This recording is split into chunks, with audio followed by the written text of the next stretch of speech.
Working in social care, you provide active support to those individuals that need help with day-to-day living.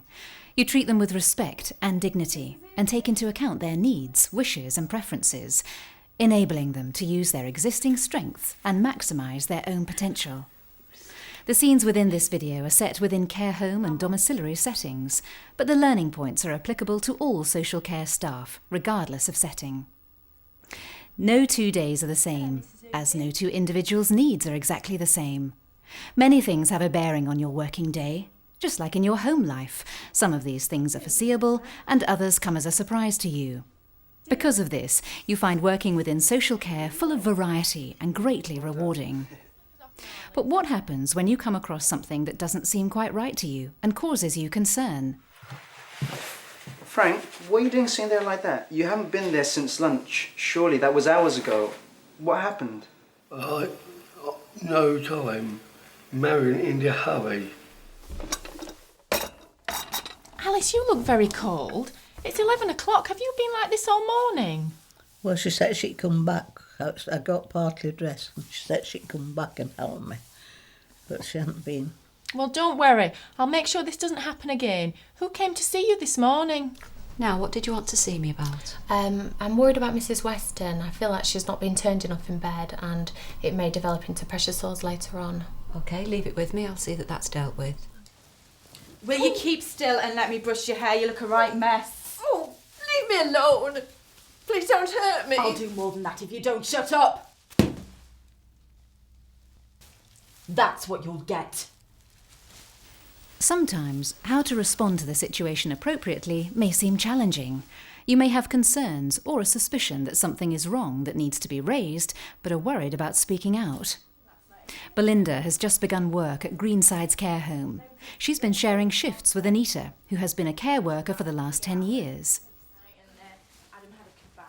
Look, leave it.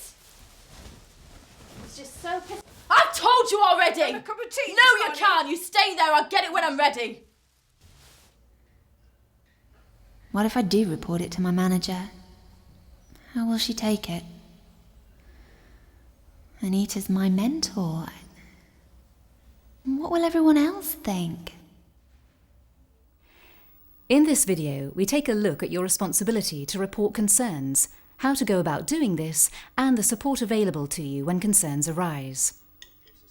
As a social care worker or volunteer, you need to remember that your first responsibility is to promote the safety and well-being of the individuals you support, protecting them from danger, harm and abuse at all times. This and your understanding of the principles of person-centred care should give you the confidence that sharing your concerns or asking questions is the right thing to do.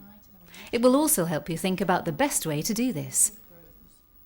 Remember, you will need to develop trust with the service users and the people you work alongside, so that they and you feel able to raise and communicate concerns about actual or likely danger, harm or abuse.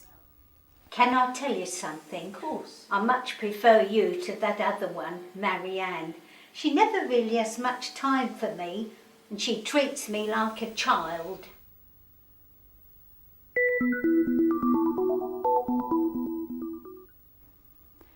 Firstly, it's important to recognise that reporting concerns is usually not a big issue. As part of your daily activities, you and your colleagues will often raise issues and concerns with colleagues and your manager or supervisor in an informal way without thinking anything of it. Just before we start, whenever we do personal care activities, we need to put on an apron and gloves. Oh. So do you mind just putting sets on? Okay. Thank you. I'm sorry, I don't agree. The personal care policy is too vague about who can offer care to whom. Most places have one that says there should be same-gender care. Otherwise there could be problems or complaints. Thanks for sharing that. It's good to hear about that because we should be improving the situation and finding a safer way to do it. Does anyone else share Julia's concerns or have you faced similar difficulties? Vanessa, it's Tim. I've just arrived at Frank Beckett's flat and there's no hot water. It's flat 26. Okay, you'll do that? Perfect. I'll tell him straight away. Thank you. I feel concerned that we're not all good at signing the medication sheets correctly. It's generally filled in okay, but I do take your point. It could lead to some confusion.